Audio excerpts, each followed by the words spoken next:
Ready.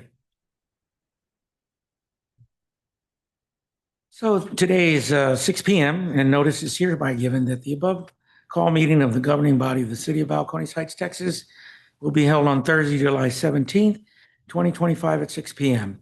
in the Justice Center located at 3300 Hillcrest Drive, Balcones Heights, Texas 78201.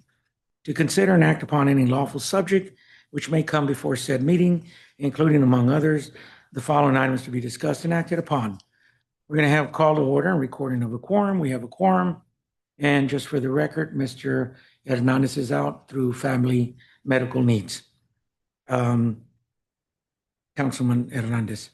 So we will do the invocation. Councilmember Weaver and pledges of allegiance to U.S. and Texas flag. Our Heavenly Father, we are gathered here today to form judgments and make decisions that will affect the lives of those committed to our charge. Please give us wisdom and understanding. Guide our decisions. May they be fair, just, and merciful. Amen. Amen. Pledge allegiance to the flag of the United States of America and to the republic for which it stands, one nation, indivisible, under God, liberty and justice for all. Honor the Texas flag. I pledge allegiance to thee. Texas, one state, under God, one and indivisible. Thank you, everyone. So we will now move into the public comment period. And as a ruling of the presiding officer, as we have done in the last few meetings, we will limit the 3-minute rule for combined items to be addressed on the council packet of the agenda, rather, and also the public comment period. So go right ahead, Mr. Administrator. Yes, Mayor. We have 2 folks signed up, Mark Saenz and Juan Licia. You can approach the mic if you'd like. What we have right now is and I'm addressing our city administrator. So the rule is 3 minutes on citizens to be heard, or and the combined item that's on the agenda. So he would be speaking on the item on the agenda right now as well. Okay. Not at the time of the item that's on the agenda. Right. So I believe you signed up for item 3, so you can approach the mic and folks. They're combined, yes. Yeah. Mm-hmm. Go right ahead. No, it's the presiding. I'm not going to argue with you, sir. If you come here to do what you've done in the past, all the past history, I'm not going to tolerate it. The rule is on the presiding officer right now is you come up to speak, you have 3 minutes to speak, citizens to be heard, or any item on the agenda. Thank you very much for your cooperation. Thank you. So my name is Mark Saenz. I live at 501 Balcones Heights Road, and I am addressing agenda item number 3, which is a discussion, consideration, and possible action for amendment of the council relations policy related to citizen participation at meetings. I do want to implore the council members that are here to think about this and the potential consequences it has. Again, I've asked you all this in the past. This does have the potential to infringe on citizens' First Amendment rights to address their government. We do have a right of free speech. We do have a right to address our concerns to the government body. I will also note that the Texas Attorney General has stated that residents do have the right to address the governing body before, and this is the key phrase, or during the agenda item that is being discussed or considered. So if you are requesting or requiring it to be done before, you're infringing on our rights and in violation of what the Texas Attorney General has stated we have a right to do. We have a right to speak during the item that is being considered. It will also state that it does state that the restrictions can be reasonable, and it is stated that a reasonable time is generally 3 minutes, but that is per agenda item, not for an entire section. So if I wanted to talk on each one of these 4 items, you're giving me 45 seconds each. If there's 6 items, you're giving me 30 seconds each maximum. And that's not enough time for a citizen to share their concerns and to address the council and fully share or have their First Amendment rights. So think about this. There have been times where the mayor has allowed citizens to come up and speak for many, many minutes, beyond 3 minutes, for individual agenda items. There's been times where the mayor has allowed individuals to. Mr. Enriquez, please. I'm taking this time. We'll give you a little bit more time. We've been given instructions by the city attorney that whenever the speaker is addressing the governing body, he should address it to the governing body and not directly invoking just the mayor's name and just singling out the mayor. So he needs to refrain from doing that. Okay, I'll take back 30 seconds, please. So in the Texas Attorney General's decision, he states that a governmental body may not prohibit public criticism of the governmental body, including criticism of any act, omission, policy, procedure, program, or service. This subsection does not apply to public criticism that is otherwise prohibited by law. So it is not prohibited by law to share something that the mayor has said in the past or then the mayor has done. I'm not personally attacking him. I have not said that. I've not called him names. I've never called him names. I've been called names by the mayor in public, but I've never done that myself. So, and I see you rolling your eyes. So the Texas Attorney General does state that residents can share criticism. So if you're prohibiting that, you're also, again, in violation of our First Amendment rights. So I would implore you all, please consider your actions and the implications they have. This applies to everybody, okay? Yourselves included, should you in the future decide not to be on the city council. So I know, Mr. Ebersol, you've come up and you've shared many items and you've talked to the council before. You've spent many, many minutes up here and we've all listened to you. When the mayor was out and I presided over the meeting. I'm afraid your time has expired. But the mayor interrupted me, so I get that time back. And he said that. So when I was presiding over the meeting, allow me to finish my sentence and I'll step away. Because you're not adhering to the decorum of this meeting. I've already asked you. Again, when I stepped away, I allowed Mrs. Weaver and Jimmy Hernandez to speak, and I offered them the opportunity to get another 3 minutes. And with that, thank you very much. Please remove him. Mr. You Lisea? don't have to remove me. I'm done. Thank you. Mr. Lisea? The same rule applies to any speaker coming up next. Please apply to the decorum. Bailiff will be ready to move you for violating the decorum of the meeting. Thank you, sir. Ladies and gentlemen, members of the public, I'm honored to be here to represent you, the members of the community. I'm here to enlighten you on the behavior of this council, not directing it to any one person, but be aware that as a citizen of the city of Balcones Heights, you will no longer be able to speak on items unless you have a few seconds. This, in my opinion, is wrong. It's an abuse of power that some people choose to have and take advantage of. Mr. Mayor, I know you recognize that we are citizens, and I wish you would take the opportunity to grant us the time to be heard and put your personal feelings and your dislikes of certain individuals to a side, because remember, at the end of the day, you are here to represent us. Whether you like us or don't like us, whether you like our comments or don't like our comments, you were elected to represent the members of the community, not just the ones that you want to hear from. So be aware of that and be cognizant that you are a representative of me. As much as you dislike it, you represent me. And right now, I do not appreciate the way you're representing me or the community because of personal vendettas, personal items that have been said, things that you don't like. And if people don't agree with you, you do exactly what you're doing. Going on to another item that's on there for the weeding, I didn't get an opportunity to read it, but I'm assuming that is something that happened one time, and it's somebody that has been granted the opportunity to speak, somebody that you're in favor of. And I'm glad you recognize it by nodding your head that it is somebody that you favor and somebody that you wish to take care of. So with your nodding your head, is that an acceptance that it is somebody that you care for and somebody that you wish to take care of? I see you stop nodding your head. I'm glad you recognized what you were doing. Anyway, members of the council, thank you for granting me the opportunity. And again, remember, you are here to represent us, the citizens, not just a few. Mr. Eversole, appreciate what you're doing, but remember, you're here to represent us, the community, not one person. All the council, I ask you to remember that. You're here for all the community, not for one person, not to follow the lead. Stand on your own 2 feet, recognize what's being done. Recognize that in many ways you are being manipulated.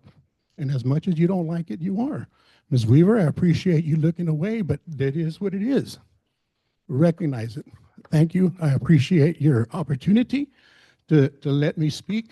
And with that, I'll continue to use up my time.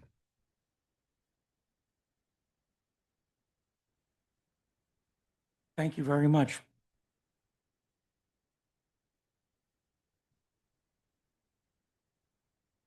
Okay, so let's go ahead and move on. Let's go ahead and get the agenda moving forward. And we will now have the business items to discuss. The first item on the agenda is discussion, consideration, and possible action for participation in the new proposed national opiate settlement with Purdue and Sacklers. Mr. Enriquez, please. Yes, Mayor and Council. I just wanted to put this on your radar. This is directly from Frank Garza, who I believe had been advised. This has been in the works for a very, very long time. But some deadlines are coming up and they're likely to move very quickly. I think October 4th or 5th will be the deadline for us to submit paperwork. So I wanted to bring this before council and just to mention to you that in order for us to continue to participate with this lawsuit arising from the opioid crisis in America, we will need to opt in, which you've already done, but also opting into the settlement. So we don't have a fixed dollar figure because it is going to be contingent upon how many other communities participate.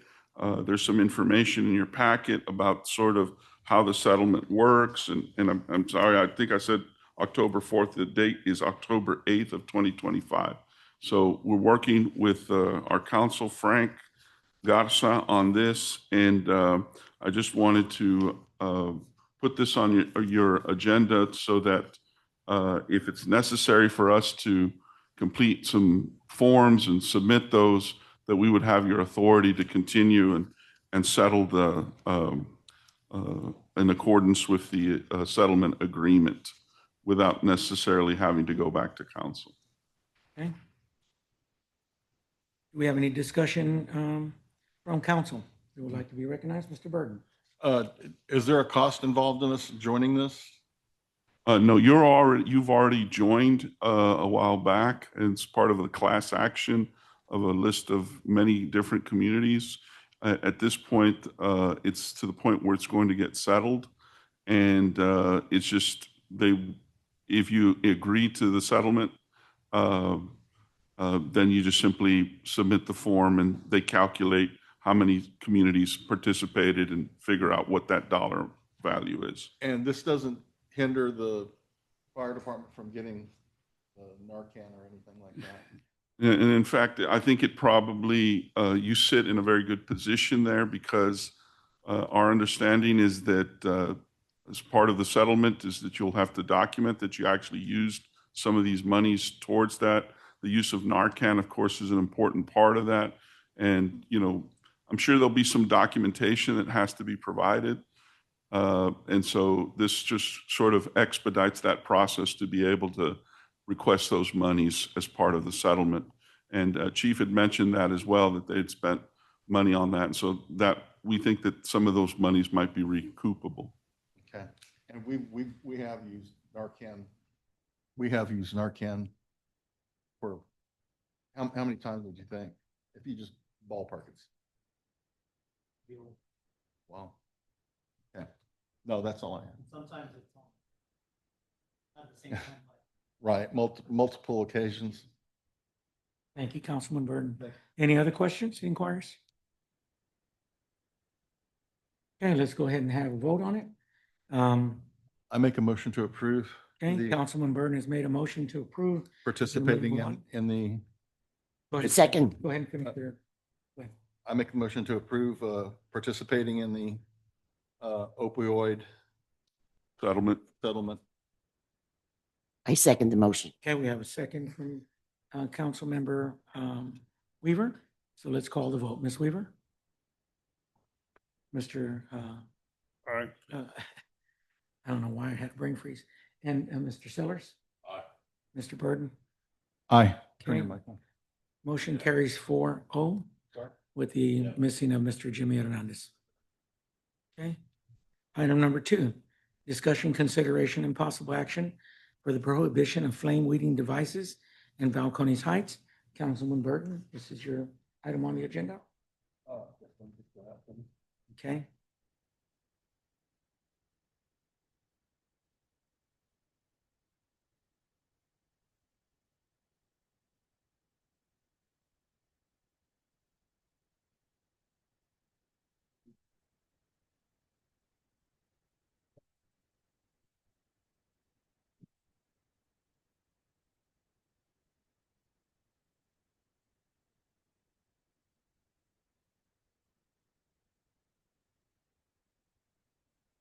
Okay, now I've got it.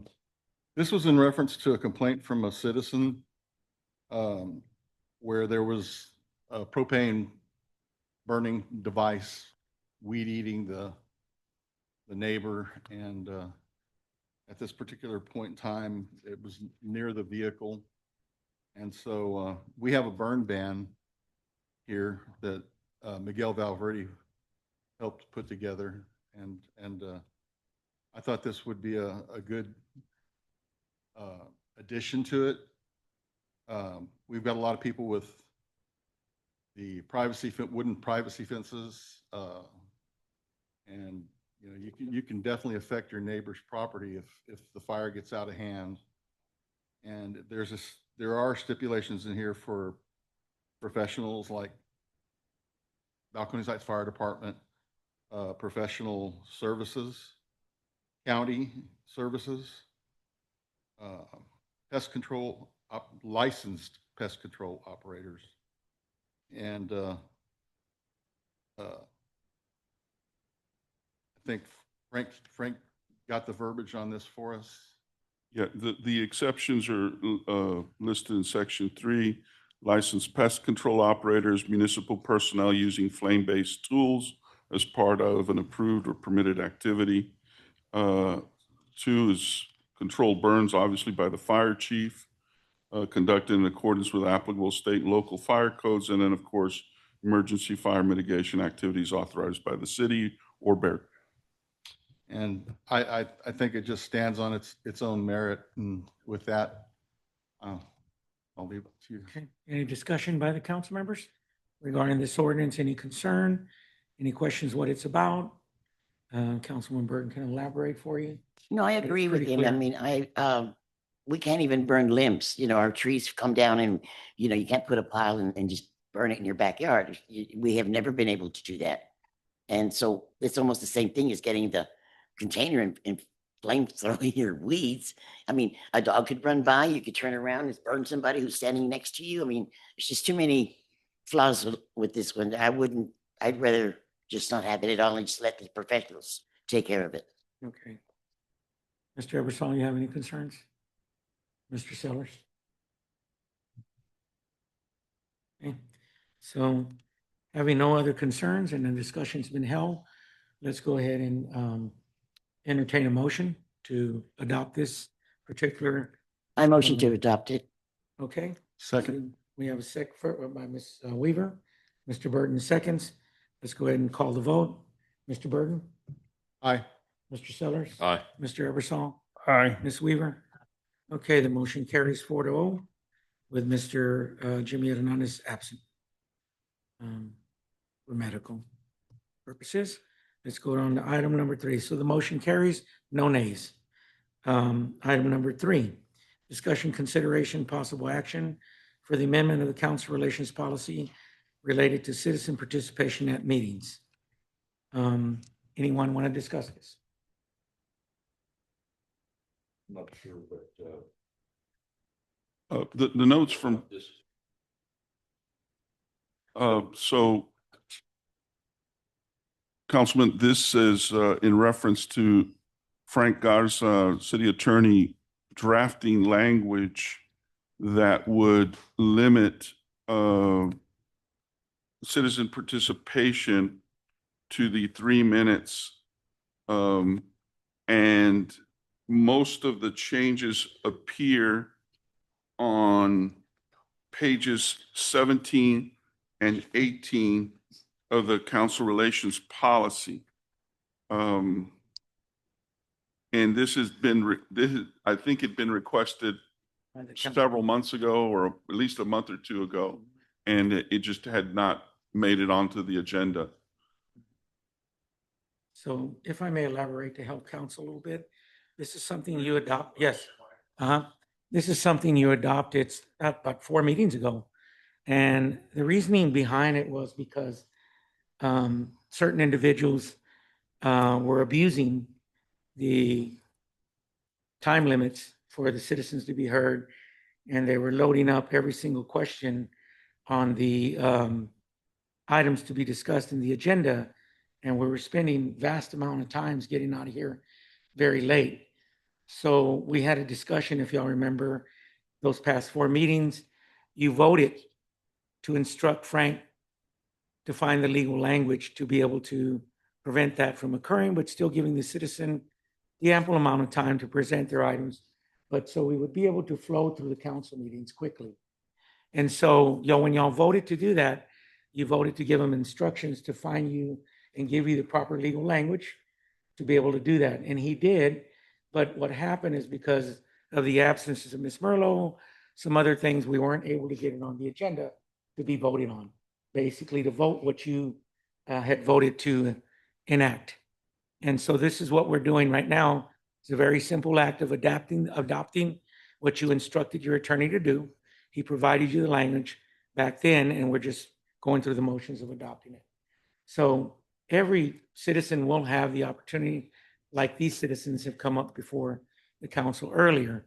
They have, but we don't want it to go into a back and forth and taking the time up to the council, because we have so many other items on the agenda. And so if you were to combine the items in the open session of the citizens to be heard and then the items on the agenda, it could really drag out. And that's why y'all made your decision to give the instruction to Frank to prepare this for you. Yes, go ahead. You want- So just so that we're on the same page here, citizens to be heard is not for anything on the agenda. It's for citizens to be heard. If they have an agenda that an item that is on the agenda, they can speak on that. During citizens to be heard. Oh, you want it all during citizens? Well, that's what y'all voted to do. that's what this says. That's what you voted to instruct Frank to prepare the legal language, because you didn't want the meetings to be carried through on and on and on.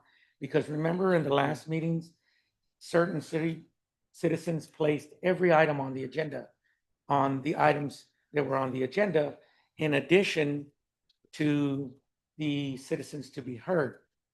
And there was very argumentative. There was a lot of disruption. And it created an already cumbersome task of going through the agenda. So you collectively decided, in consultation with Frank, when you asked him certain questions during that meeting, and it was decided that 3 minutes for both items would be sufficient amount of time to be discussed. And Frank then acted on your, not my advice, but the advice of you as a city council member, to combine both items together. Can you verbalize that request? Do you know it word for word? No, it's probably in No, the minutes. But you don't have it on the agenda, what we. Yes, it's what here. we asked Yes, for? it is. It's right here. And it reads as what I read just right now in the public, because it's exactly what it's in reference to, and that is discussion, consideration, and possible action for the amendment of the council relations policy, because that's what you asked Frank to do, related to citizen participation at meetings, and it was to limit to 3 minutes for both citizens to be heard. Now, Frank is our attorney, so when he prepared that, what certain citizens have told you in their declarations today, they're not attorneys. They're just simply out telling you what they believe in their mind is what is the law. Frank knows the law because he's an attorney.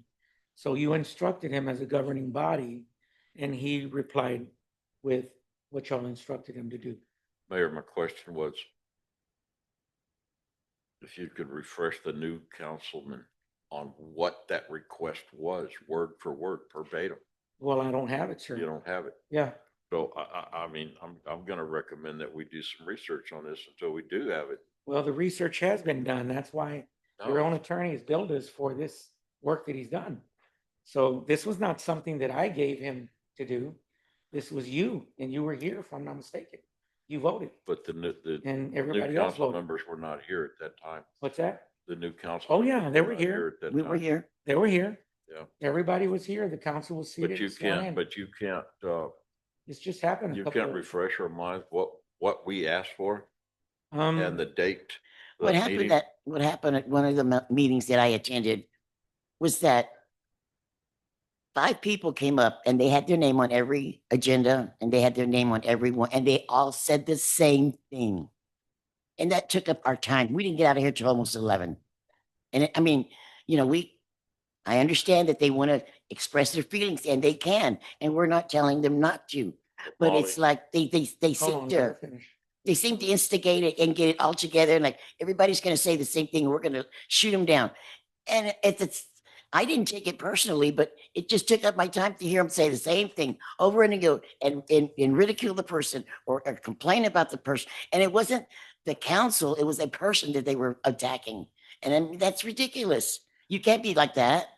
I mean, you can attack me all you want to, but it's not going to hurt my feelings. I mean, I'm here for the city. I'm here to help the residents. I'm not here to be, popular. I'm here to do my job. And they voted for me, and I've got to back them up. I appreciate your And concerns. that's what I'm doing. And to have these people come to me, to my face, like, he said, "Oh, I saw you roll your eyes." It's because I heard the same thing over from him. He's repeating himself. And you can quote laws made by the state senator, by whatever, but that doesn't always necessarily pertain to a small city. He's probably talking about in the Maine High Court. That's totally a different story. Everybody has a right to be heard, and everybody will be heard, but not the way that they're doing it. I mean, let's get up here and have say your say. If somebody agrees with you, or that somebody's going to say it, don't bother us. Just let them say it and get it off their mind because they agree with you. I mean, it's repetition is what I don't like. I mean, it's just ridiculous. It makes us look like we're idiots. Can you like- tell me how you propose to change that today? Well, that's what they want. We're That's what it's limiting on their the time. agenda In for. other words, they Okay. can't come up here and sign up for every There agenda and have 3 minutes. Okay, say one person came up and he had his name on every agenda, and there was 7 things to do. And we didn't even get past number 3, but he's going to get up here and tell you everything he wants. And you can't do that. I mean, if we don't discuss it in the meeting, trying to think of these words. If we don't talk about it, then why are they giving us their telling us about it? We haven't even reached that part of the meeting yet. And they're already, complaining about it or giving us their opinion about it. It's And they can. and wasting that's the time. right And then of a plus, citizen. they were really vulgar. Right. They were not respectful. Not even, I mean, even me, I was sort of offended, but I'm not going to give him the satisfaction of knowing they offended me. I'm just going to sit here. I got to take it with a grain of salt. But, it's We all- bad for them to act that way. It really is. I mean, we're not here to be popular, and we're not here to do what one person says to do, which I've been accused of already. I'm here to do my job. And if I don't agree with him, I'll tell him to his face.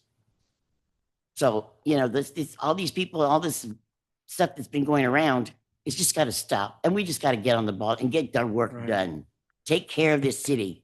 And like say, We're not the ones with the problem of holding it or grudge against anybody else. We're here to do a job. They're the ones that are still showing disrespect, and that's not right. I understand, and I agree to a point. I agree. I hate being here all hours of the night. Thank you. And a lot of that is the citizens that just blah, blah, blah, blah, blah, blah, blah. Thank you. But I'm also a voice for the citizens. I And understand. every citizen in Balcony Heights that gets up here and wants to speak has a First Amendment right to do that. And I don't want to step on that right. No, we don't always have citizens bitching about the same thing. No, we don't, Okay? but That's not every council meeting that we have.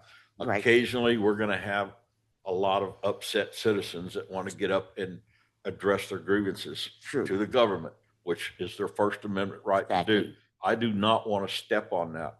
at We're all. not, And we're not doing it. we're giving them the We're lim- opportunity we're to, just- but it's just concise time limit. And That's all. It's all. And why isn't that time limit If you can, on the third item here written down? yeah, Mr. Sellers, calm down a little bit. When you speak, please try to maintain a professional decorum. I am. Use Well, I see words- what he's saying. Please try not to use words like bitching and all this other stuff. That's not proper language to be used in a professional area like this. We're in a professional council meeting. There are people watching us on the camera. It's all over the public. Maintain your professionalism, please. Now, one thing I do want to tell you, Mr. Sellers, I agree. We don't want to step on anybody's rights. We're not trying to do that. But we have had a consistent pattern since the election and since we've been in office since May, a pattern of attacks, a pattern of not citizen concerns, but more centered on disrupting the meetings. And members have had to be removed because of that. And their whole objective is not to do anything that's productive under a citizens to be heard. And it's their right to bring up whatever they want. But we don't want to be spending a bunch of time with that. So when we give them the 3 minutes and they're able to speak under citizens to be heard and the item on the agenda, there's sufficient amount of time for them to address us and let us know. So their rights are not being trampled on. It's just the limitation of that time. You've wait always a given minute, them let me 3 finish. minutes, right? Right, so that we can maintain the flow Yeah. of the meeting. So That's what are all we we're doing trying to today? achieve. What are we doing here on number Okay, three? now I will bring something to your attention. So you're asking me something that you should know. And basically, it is the responsibility of every single council member to come prepared for the meeting if he missed a meeting before. Mhm. Okay, now you missed the last budget meeting we had, and you've missed a couple other before. So as a result of that, it's incumbent upon you to be prepared when you come back to answer these questions you have. And the question you asked, you should already be prepared to have that and know what you asked Right? and not ask me about it. But I'm glad to provide you whatever information I have. But as the governing body, you are the governing body. So you instructed your own attorney to act on your behalf and provide you with the change of language, which the majority of this council voted for. And all you're doing right now is because we didn't have it on the council meeting, the last meeting and the meeting before, and the meeting before because of Ms. Merlot's absence, it was not placed in our agenda. And therefore now we have it on the agenda and it's a matter of just voting. So Mr. Burton, I'll go ahead and speak if you like. We'll 5 minutes on Yeah, that. I just wanted to say, it truly isn't just 3 minutes. I mean, if the presiding officer allows Right. it, they can use a 3 minutes from another, was it visitor or is that the way I read it up on number 1 on page 17? Correct. Persons wishing to speak to council in addition to signing visitors register must complete a speaker's card and indicate the subjects that they wish to address.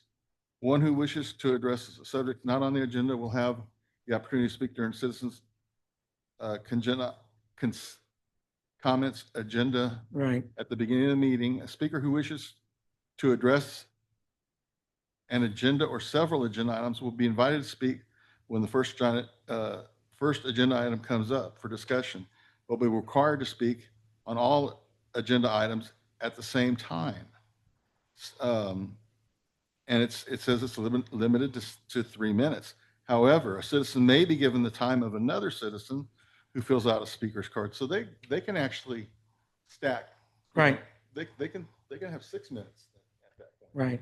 But you still limit it to a certain amount. Yeah, You don't I have to mean- do every single, so it kind of gives you the ability to keep the flow of the meeting going. And I think you were the one that voted for it.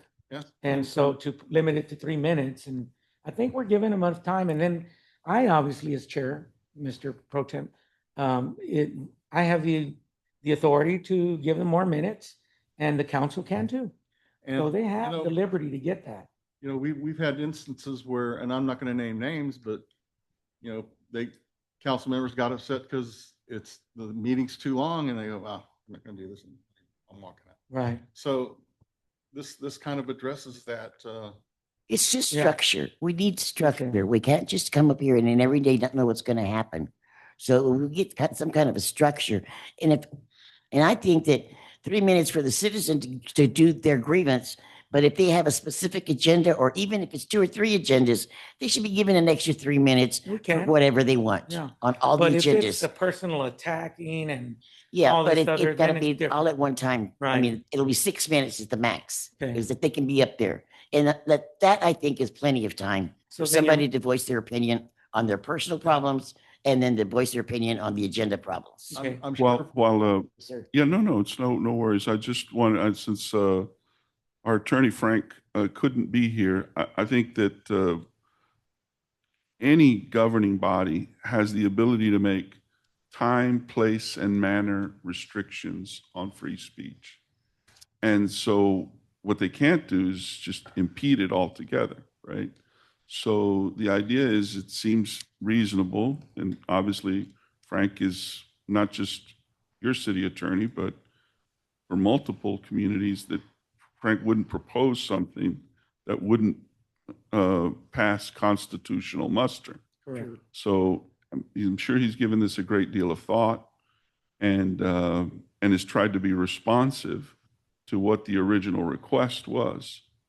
And so the idea behind it is, Councilman Burton has also pointed out, is that there are mechanisms by which the public can stack their time and Mhm. things like that. So, but it's just a time, place, or manner restriction on speech in order to sort of have a more efficient running of the meeting, so that folks can come in, you serve for no, it's taking time away and all that. So I just wanted to mention those two things. Very well put. And So let's close it out, Uh, Mr. Burton. I just wanted to say that, I don't know who said it just a while ago, but give us, constructive, let's be constructive and move forward type of items, Yes, sir. instead of, you did this, oh, you shouldn't have done that, you're Yes, stepping sir. on this. And we sit here and we're in circles. We're just round and round and round.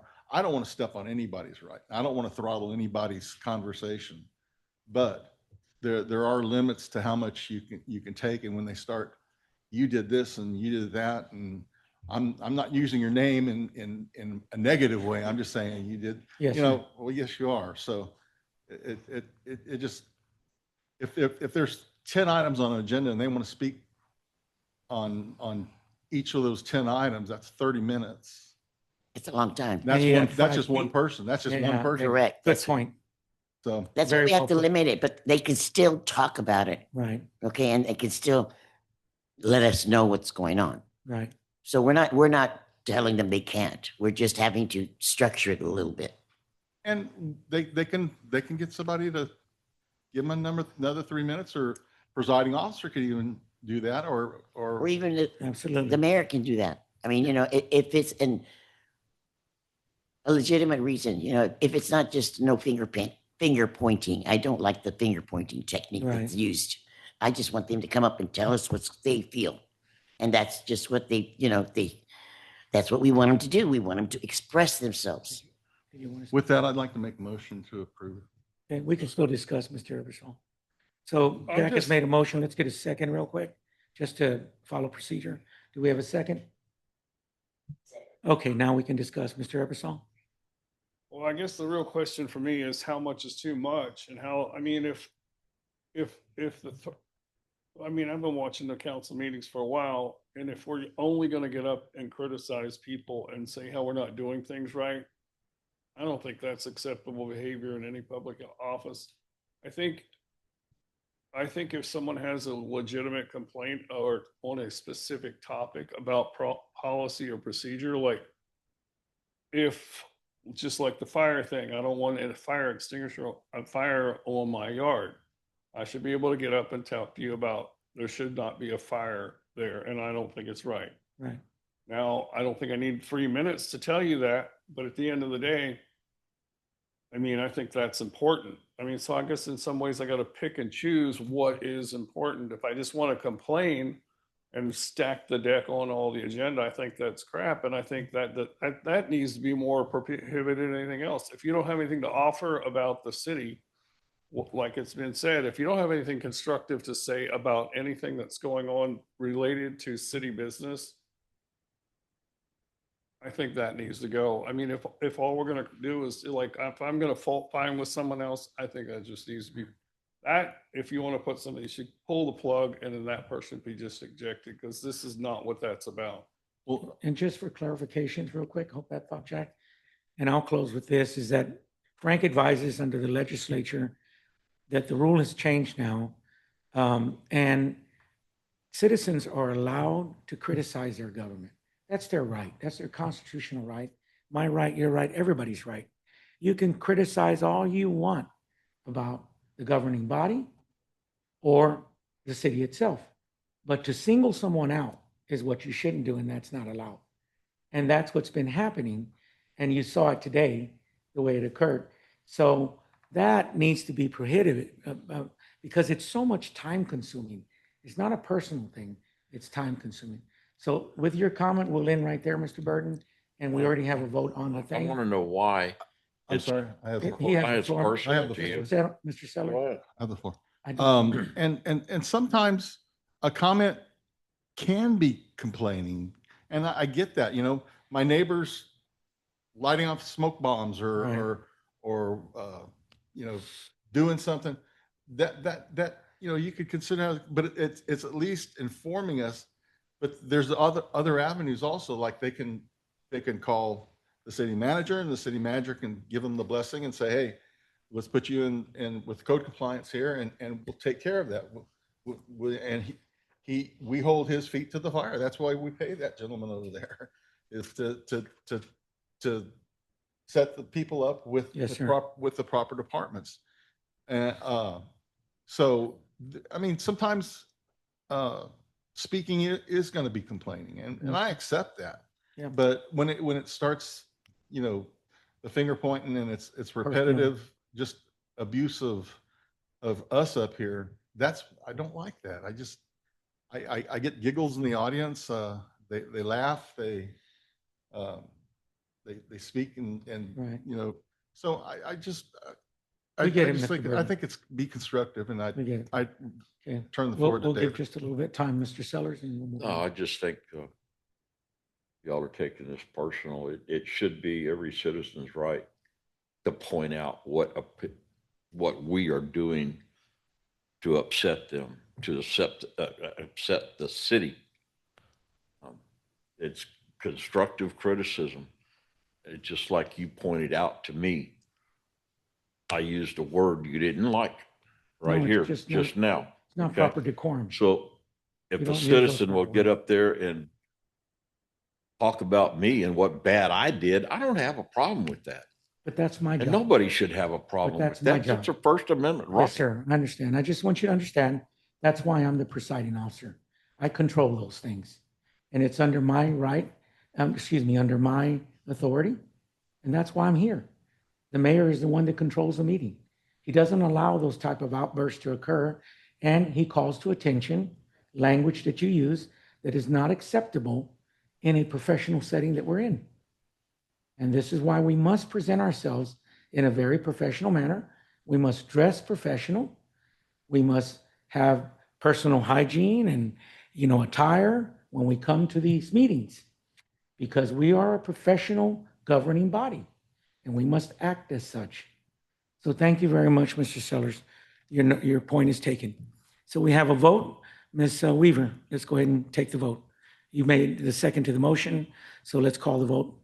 Aye or nay? Aye. Okay, Mr. Ebersol? Oh, you want to say something? Oh, okay. Okay, so you want to go with yours, Mr. Burton? Aye. Okay. Mr. Sellers? Nay. Okay, Mr. Ebersol? You voted to have Frank basically to do this, so it's your decision.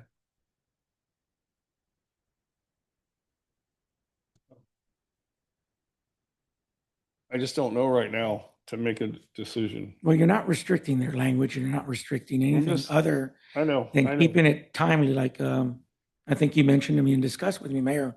We've got to keep these meetings in order. They have to be controlled in a sense that they can't get out of control. You can't have citizens just disrupting meetings and preventing it from the flowing through the meetings. And that's all we're trying to do. We're trying to keep the meetings in order to flow and get to the next item on the agenda. As right now, look, we're already been almost 25 minutes on this subject, 20 minutes.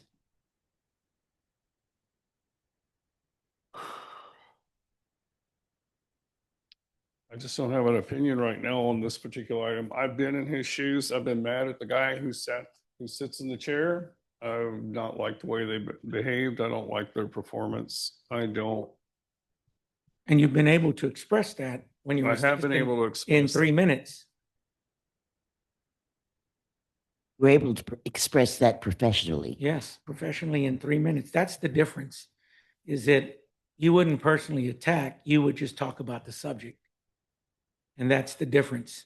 And we're just trying to prevent that from occurring so we can keep order of the meetings as we flow through it, so that we can get on to the next item on the agenda and give the people the proper administration of items that pertain to them.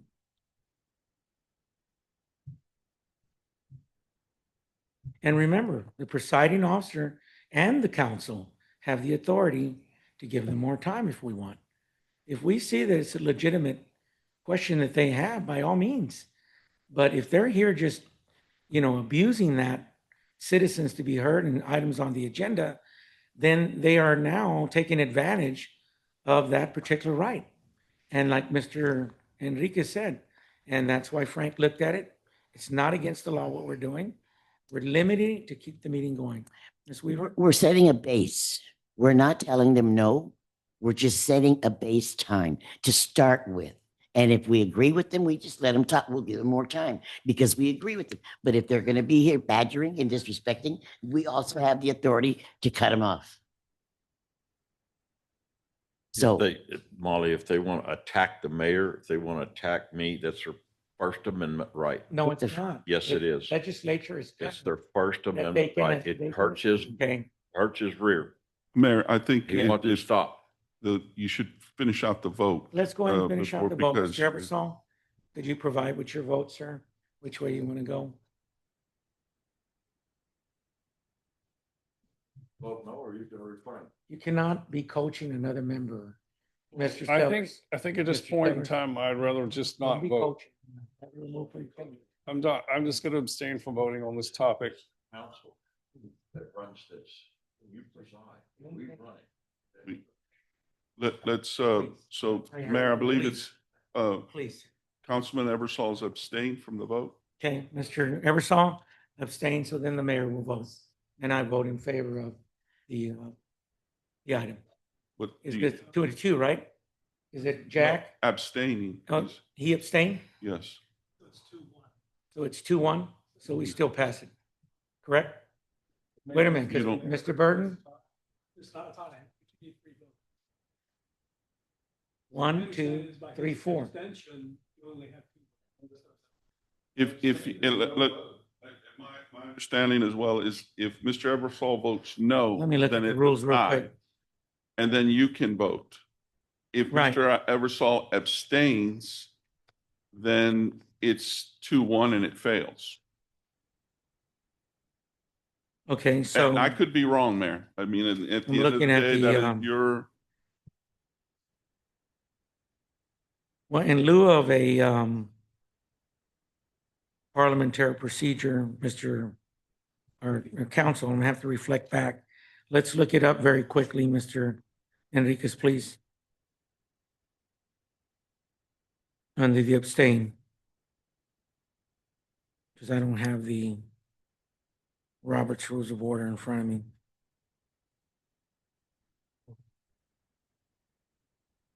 Right there.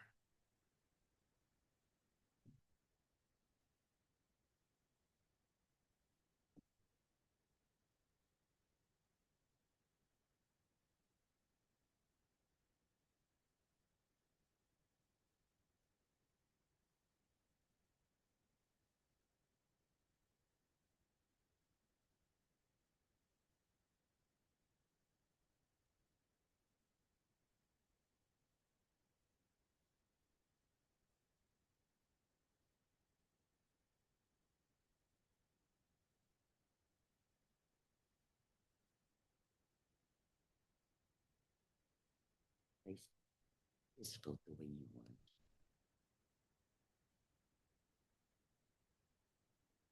We don't always agree.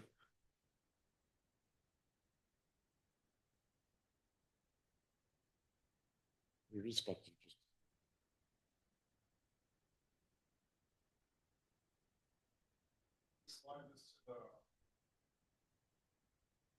If there are 4 council members and 1 abstains, this essentially means that there are 3 votes cast extending the abstention. A majority of votes cast would be 2 votes. If the vote is 1-1 and the mayor is not an active voting member, the motion would fail.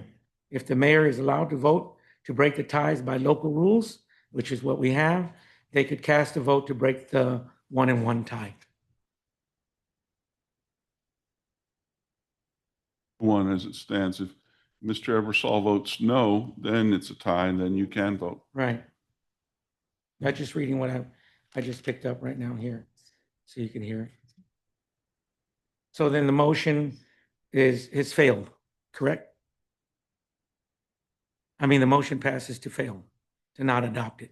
The motion fails. Okay, so we have a motion to fail, that, then item 3 will not be adopted. Is that correct? This Yeah, you session, You can, Or at the end, but I think that according to everything that I'm reading here, an abstention is not a vote. So that it's 2-1, and and you have to have 3. you have to have 3 to pass. abstaining from voting means a member chooses not to cast a vote, either in favor or against the motion. Under Robert's Rules of Order, abstentions are not generally counted as votes cast and don't affect whether a motion passes or fails, according to official Robert Rules of Order. They're still noted in the meeting minutes, especially if required for quorum purposes or if bylaws dictate otherwise.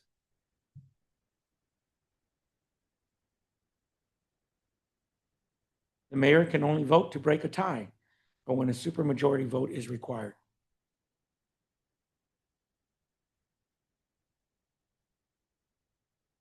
If there are 4 council members, 1 abstain, Yep. this essentially means there are 3 votes cast, excluding the abstention. A majority of votes cast would be 2 votes. Can we change? The our motion vote? failed. Can we change our vote? If you have a first and second, but I don't know that it's going to change, but So, What I'm reading is, in Texas, abstaining from a vote is generally not counted as a no vote, is what it says. here. right, that's what I just read. Well, I guess then it fails if it can't. The Let's next move on to item. the other agenda. The presiding officer still has the authority to rule regardless during that 3 minutes. Just wanted to formalize it, but I still has the presiding officer that right to prevent it if he wants to. No, that was just to vote this down. Okay, all right. Well, let's move forward then. The motion then has failed, correct? Yes. Okay, and we will move over to item number 4, budget workshop for the fiscal year beginning October 1st, 2025 and ending September 30th, 2026.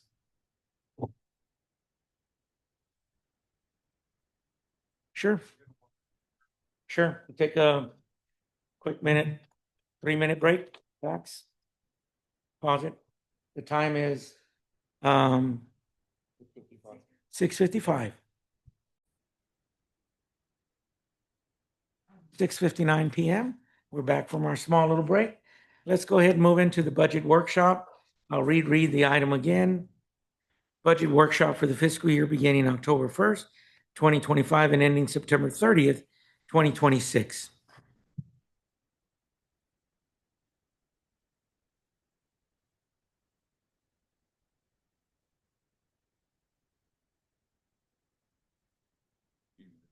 Yeah. No, this is Mr. Messick. I'll call you up, sir. Go right ahead. I think my name's all over the place. Yeah, it's all me. Thank you, David. Likewise, Mr. Mayor and Council, I saw his name on there and thought, okay, I'm here to answer questions apparently.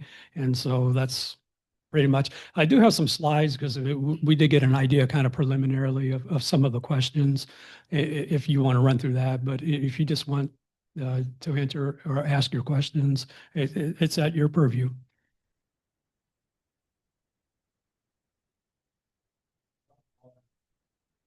Because I was shot down last time, so. Or are you in our budget list or our wish list or what? Would it help if I just ran through my slides real fast, and maybe that would help? Because the slides really are based on a couple of the questions that we've heard, and so I want to address that real fast. Okay. So I believe we had some concerns about what the overall total budget revenues and expenses were, and especially the fact that the total budget it reflects a deficit of $900-some thousand, right? And so I just wanted to kind of go over all of this again to make sure everybody understands how we got there and how that fits into the big picture of things. Okay, so I've pulled some of the slides. I think there's like 12 of them real fast here that we've already seen, but we're just going to highlight different things this time. And so we'll go through it real fast. Please stop. It's informal. If you have any questions, no problems. Okay, so we said last time that our most important fund was, anybody? I'm sorry, what'd you say? What's our most important fund? The general. General fund. Yes, sir. Mr. Burton gets the prize. He answered first. And so we start with that. And the reason why that's important is because the general fund is $5.8 million of your city's revenue and your budgets. So of the total budget revenues, that's 2/3 of it right there. The general fund, you have a vast authority, a wide range of things that you can do in the general fund versus some of these other funds. And so we always want to start there. We want to focus most of our attention and our time on the 80% of the stuff that's really important, right? And so this is the fund. That's the most important that you need to be looking at. So general fund expenses. The general fund, of course, is balanced at 5.759. That means revenues equals expenses. Now, when somebody asks me, a fellow finance director asks me, what's your budget? I'm going to say 5.795. That finance director knows that I'm giving him my general fund budget number. He already knows it's balanced because all general funds are supposed to be balanced. They don't ask me what's my overall budget. Okay, because they know that's going to fluctuate from year to year. Some years you're going to have a surplus overall, and some years you're going to have you're going to have a deficit like we've had the last couple of years. Okay.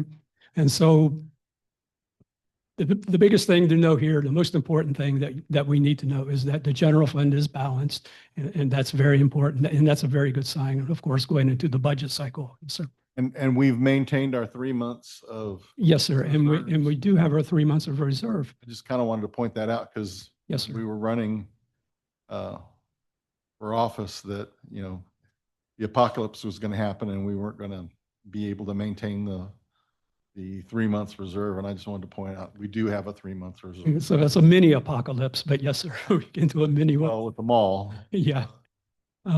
And we also have that in the crime control, and we'll see that in a second. But not only are we balanced, and not only do we have 3 months in reserves, but we also have a contingency amount. And that's what's highlighted there on your slide, that $201,809. What that means is that we really have more revenues in the general fund than we have expenses. So when I put the budget together, we actually had $200,000 surplus. So the way you budget to zero is you take that extra revenue and you put it as an expense called contingency. And you can think of that as the rainy day fund that's in the budget in addition to the fund balance. Okay, so that's a good sign. When you see a big number like that on the contingency, that's a good say. That's a good thing to see. Now you don't put that, you don't want to show a surplus. Politically speaking, it's kind of hard to show a surplus in the general fund because then your residents may come back and say, well, if you've got a surplus, why aren't you lowering my tax rate? And so a lot of times that's why you see these funds exactly balanced to zero, if So- that makes sense. Just if you're spitballing for me, what was the contingency maybe 4 years ago? Let's just throw a number out there. Okay, so that was before, I don't think I was here for that one, so I don't know. I know in past budgets that I have been here before, we always try to put something on the contingency line. Again, because you got to balance it to zero, right? So you got to put it somewhere. And it's usually been small. It's usually been around 25, maybe 50,000. Last year it was 25,000. Okay, so we've done good. Yes, sir, you've done good. And so next slide, please, Ms. Michelle. And so how did we get that contingency that we're looking at, that $200,000? Well, we saved nearly $90,000 in payroll costs this year in the general fund plus. And we also saved almost $75,000 from paying off the Vivian Street project. So all of that went to the general fund, or it goes to the general fund next year. Plus we carry over that 25,000 from last year. And so that's how we come up with a few more revenue increases and expense decreases. That's how we came up with the 200,000 contingency. But that 74,000, while it's showing right now, is going to go away because the Yes, sir. It's going to come off your INS side. And so assuming that we don't lower the tax rate, that means it's going into the M&O side next year. Remember, when one side gets smaller, the other one gets bigger. And so the INS just got smaller. So your M&O side just got bigger for next year. And so all that went to contingency. Okay. The next thing, if I'm you, what am I looking at? I want to know is my general fund balance and what's my contingency. Well, that's good. That's great. And that's a very good thing. The next thing I want to know is any other fund that has payroll in it. What does that look like? So here's your crime control fund, Fund 18. You see that is also balanced where revenues equal expenses. And you also have nearly a 3-month fund balance there. We don't have to, but it's got payroll in it. So I've tried to build it to a 3-month reserve in that as well. Okay. And so all things considered, back up one more, I'm sorry, please. So all things considered, look, you got your general funds balanced, you got a $200,000 contingency. Your crime control is also balanced with a good fund balance. That's great. Let's all go home and come back in September and vote for the budget. Those are the main things that I look at, that you should look at too when you see the budget. Nevertheless, the question has come up, why does the overall budget reflect a deficit, right? I'm sorry, I was going to say, if we hadn't invested in the mall, we'd be sitting really pretty then, wouldn't you not say? Well, yes and no, because the mall is coming out of the Economic Development Corporation, and I'll talk about that in a second, why that's good and bad, but yes, sir. Okay, let's go. So why are we 948,000 some dollars in the hole with our overall budget? Well, first off, let me say, I looked at 6 different budgets today, and every budget, nobody really comes out and says what our overall budget is. They focus on the general fund, as do we. You have to dig through their budget and kind of add it up yourself. And so what I'm able to see is that a lot of cities, they're carrying deficit spending going into next year. Some of them are carrying a very big surplus, and it's because of their capital fund. All these cities that I'm looking at, it's because of what's going on in their capital fund as to whether they're running a deficit or a surplus. One city just got a $26 million, I'm sorry. Ask Sure, right ahead. while you're on this topic, see the road construction. I wanted to ask if you know what's up with Crestview and they stopped it halfway through. Well, if we can, let's save What is that question. Yeah, I don't know. My understanding was that they were pretty much done, so I would have to ask. Just did half the street and then the other half, they got Mr. Pell, concretes across the. I get it. We'll get that answered for you. Let him continue going with his. Yes, because I don't know. Yeah, yes, sir. So I An don't. answer on that real quick. Okay. Thank you, sir. Okay, go ahead, Mr. Yeah, that might be phase 3. Yes, that's a good point. Okay, so what really affects your bottom line, your overall budget, is what's going on in the capital fund. The capital fund is project dependent. You can't take the cost of a road project and just pigeonhole it into 1 year, because all these projects can run multiple years, like our Hillcrest MPO, right? That started in 2018. It might not finish till 2028. You can't take the whole cost of that and just say, okay, we're going to put it all in the 2025 budget. You have to kind of estimate what that's going to be. And so what we see in 26 is a lot of costs coming into play for Crestview 3 and for Hillcrest, some engineering costs as well. And so the deficit in the capital fund this year is $662,000. Last year, we had a surplus. The year before that, we had a $354,000 surplus. So every year it's going to look different. And that's really what's driving our bottom line numbers. I see skepticism.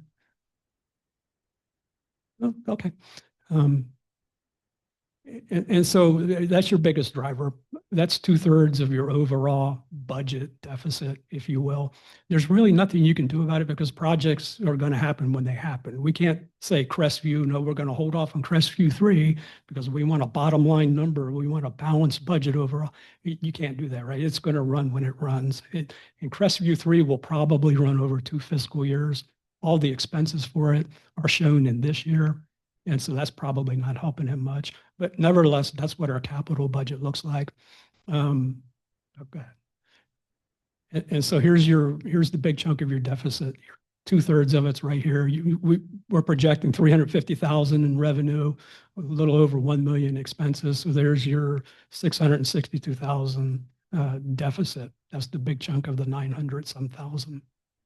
And there you can see what our street projects are. 673 for Crestview. That's about 80% of what's budgeted, and then 200,000 for Hillcrest, and a couple of minor equipment purchases.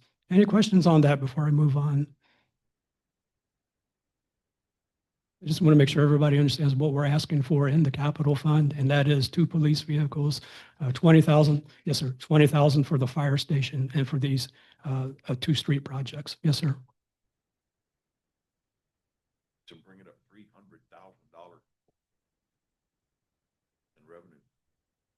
Oh, okay. So the revenue is the projection of what I think the sweep is going to be. So at the end of the year, right after the audit's completed, we know our final fund balance. And anything that's over the 3 months that we're required to keep in the general fund gets swept over into the capital. And typically that's around 300,000. So that 350 is 300,000 of sweep and plus $50,000 of projected interest that we expect to get out of the pools. Yes, sir, Mr. Burton. I would like to know, I asked the city manager today if those vehicles that had burnt motors were repaired and put back into service. I don't think for next year we should be buying vehicles because A, you bought one for CID. You moved the CID, which was a perfectly good vehicle, and moved it down to, I guess, patrol has it. So that's one basically almost new vehicle. It's not been run like the regular police vehicles. And you've also purchased a Chevrolet Silverado for the Tahoe.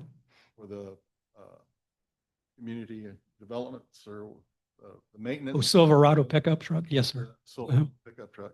Yeah. And I still contend, and I guess maybe it's just me. No, Jack, it's not just you. Why don't we buy the fire department a doggone truck and take the truck from the fire department and let the maintenance beat that thing up? Why are you going to beat up a brand new truck, throwing implements back there, weed eaters and stuff, and get these guys who have need for an emergency vehicle, a dependable vehicle? I just don't, No, that's good. And I'm glad you asked because I want to address that. See, with our capital fund, what you're seeing here is just 1 year, right? But a real capital plan, and it's on a separate spreadsheet, it goes out 10 years. And so I've penciled it all in. We know when we're going to replace his emergency response vehicle, or at least we know what year. Now, whether we have the money for it or not. And of course, getting a fire truck, that's way too out of our fire or a fire ladder. That's way out of our range. But yeah, and the same. And so the Silverado had been approved, 3 or 4 years ago, but we kept it running anyway. And so that's why eventually you got to replace it. And so all this is on a replacement schedule.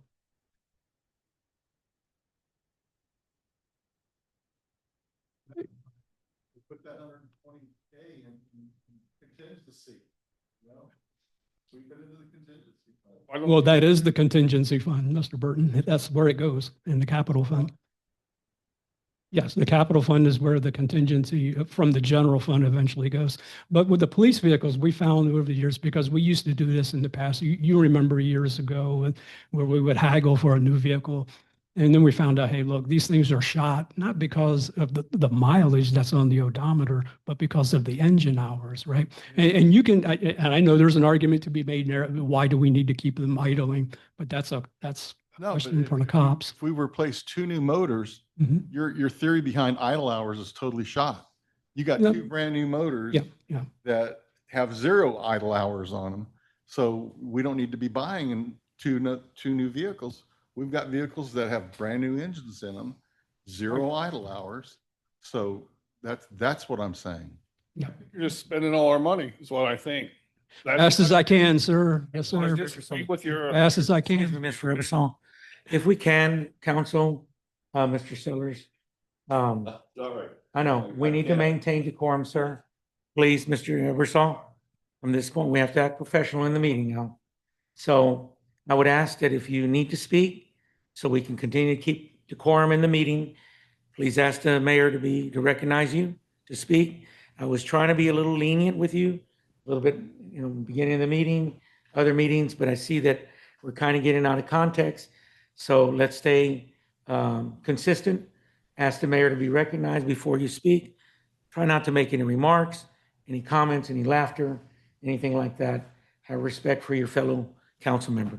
Mr. Burton, continue with. And I will add to that Presentation. as well, is this would be obviously the opportunity to, for example, if if that's numbers too high or what have you, this would be the opportunity to, make notes, because that, we can obviously see if we can adjust and revise or modify the capital replacements. Thank you, Mr. Enriquez. Go ahead, Mr. Burton. You yield the floor? Okay, go ahead. Mr. Ebersol, you wanted the floor? I think we do need to work on finding ways to decrease and not just, we got to be mindful of where the dollars are going. I think even though these were put in the budget years ago or on a schedule, I think that today is still the day we need to make those decisions. And I don't think we should give you the power to do that. I don't know who's making this decision to buy cars and stuff like that, but I don't think I think it needs to be looked at a little more cautiously before we just dive into spending things. This is literally the opportunity for council to opine on, is that number too high? Should it be lower, et cetera? Right. This information is being provided specifically for that. So, you know, we are going through the workshop, like we're going through all this, like if any of these numbers look too high or look too low, maybe you think it should be bigger. I don't know. But either way, we're just simply presenting based on previous assumptions, what could be the budget. It isn't the budget. You make the budget. Okay, thank you. And I'll let you go ahead, Mr. Ebersol, and then I want to mention something too. My personal opinion is I think we need to start looking at it like about 20% reduction in expenses. I don't know how we're going to get there. 20% is really low. 35 is middle, would be the ideal thing for us, a sweet spot, and 40% we'd be in great shape. But I know I'm not going to get 40% out of this budget meeting. So I'm willing to, like, my back fence I'm going to be fighting for 20% reduction in expenses. And if I may comment to give you some direction on council, you have to remember with the comments that you're making to Mr. Messick, he only does what the governing body tells him to do. Okay? So what he's reading to you is what has been, you know, historically by other past councils. So ultimately, the power lies in you. And when you make these comments, it's good to have, but you need to come up with your solutions because you are the power. You will give him his marching orders and any other member of the city. So your power lies into coming up with the solution. And if you want that 20% reduction, 30%, whatever it may be, then come up with your amendment to the budget to get you at that 30% and present it to Mr. Messick. And then he can work with that because he only does what you tell him to do and what you adopt in the governing body rules. Okay? So just remember that. You can't look for him to tell you what to do in the budget. You can get some advice, you get some input, but ultimately you're the one that gives the marching orders by vote. And you place it on the agenda and you vote on it. And then you adopt that policy. So if you don't want a new truck, you want the policy adopted where it comes from the fire department, write the language for that, put it on the agenda, and get it passed or failed, either one, whichever will work. But that's how you will address your concerns on budget amendments, reducing of expenditures, you see what I'm saying, and increasing in revenues, which is your objective. Go ahead, Mr. Ebersol. One of the things I want to request in public is I do want an employee chart for the complete city of the different departments. I want to see how the flow chart goes. I would also like to know what the last year's salaries were, what they're going to be this year, and if what the rate increases are going to be. I mean, if we're trying to watch our nickels, dimes, and pennies, I mean, we can't just sit there and let you or whoever dictates what raises are going to be done. I need to be able to see the numbers. I don't want to just see the summary of the numbers. And I think that's what I'm seeing more and more. You keep showing us categories and totals. You're not telling me any details about what people are making, what the raises are. So if I hate to interrupt, Go ahead, Mr. Councilman, Reeves. but your purview, there's governance and then there's management. Correct. This is the body that governs. You set the amount. Management is on this side. Like, so you say slash by 20%, let's say hypothetically, they got to figure out where they're going to slash 20%.